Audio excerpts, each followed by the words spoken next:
Hello, I'm Christy Nelson, and welcome to 5 Talk Street. The Alzheimer's Association's Walk to End Alzheimer's is the largest event to raise awareness and funds for Alzheimer's care, support, and research. And locally, 4 walks are planned by the North Central Texas chapter. NBC 5 is a proud sponsor of the walk.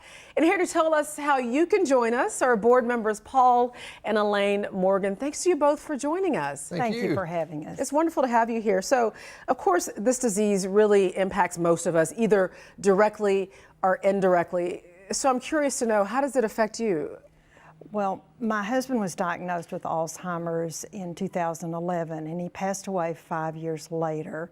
My mother also has Alzheimer's disease, and she's in end stage of that disease today. So really, you know, just in your research and your involvement with this organization, it does impact many of us. Yes, it does. Can you give us an idea of statistically? There are roughly 6 million Americans today that have been diagnosed, probably a lot more that have the disease that have not yet been diagnosed. It's the 6th leading cause of death in America, and it's the only one in the top 10 for which we do not yet have a cure, even an effective treatment. Yeah, and as we live longer, the population, the risk increases. Right. And there is still hope now that we will have an Alzheimer's survivor. There is. Yeah. And it will probably be too late for our generation, for her late husband, my late wife, and our families. But it's not too late for our kids and grandkids, and that's why we're involved in the cause. We are not going to let this disease take our grandkids. And that's what this is all about. That's where the Walk to End Alzheimer's comes in. So tell us, what is it all about, Elaine? We walk to end Alzheimer's to raise funds for research, which is one of the missions of our organization, but we also raise funds for care and support. And those funds go to help fund support groups, up-to-the-minute information, a 24/7 phone line, hotline for those who can call in to ask for help. And all of these services are provided free.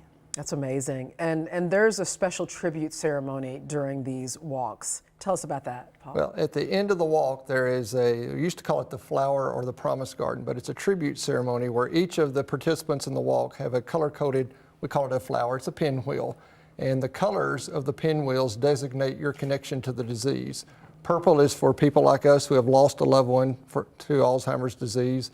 People carrying a blue flower signify that they have the disease today. Yellow is for caregivers, and those who are carrying an orange flower are symbolizing that they're just an advocate for our cause. And so at that ceremony, right before we take off on the walk, when everyone raises those flowers, it is a very poignant ceremony remembering people like our family members that we've lost. It really is a touching and proud moment for those of us involved in it. It really is. And Paul, if you can make an appeal to those who are watching today, why do you want them to sign up to join you?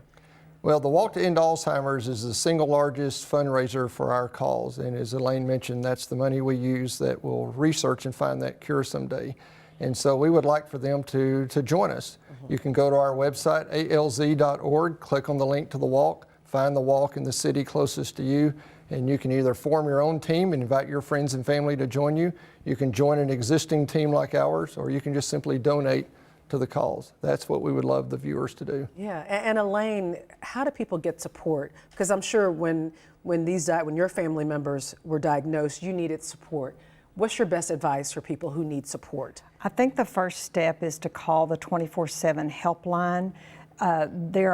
Those phone lines are manned by trained professionals who can guide that person to the right place for referrals of all types, from doctors to support groups to information that is needed, and it's always up-to-the-minute information. So we have a lot of help available. We just want people to phone in, and we can take them from there. Thanks to you both for joining us today. Thank you for supporting what it is we're doing. Great. And if you'd like to join the Walk to End Alzheimer's, visit alz.org/walk, and you can find a walk near you. Don't go away. We're back in a moment with more of 5 Talk Street.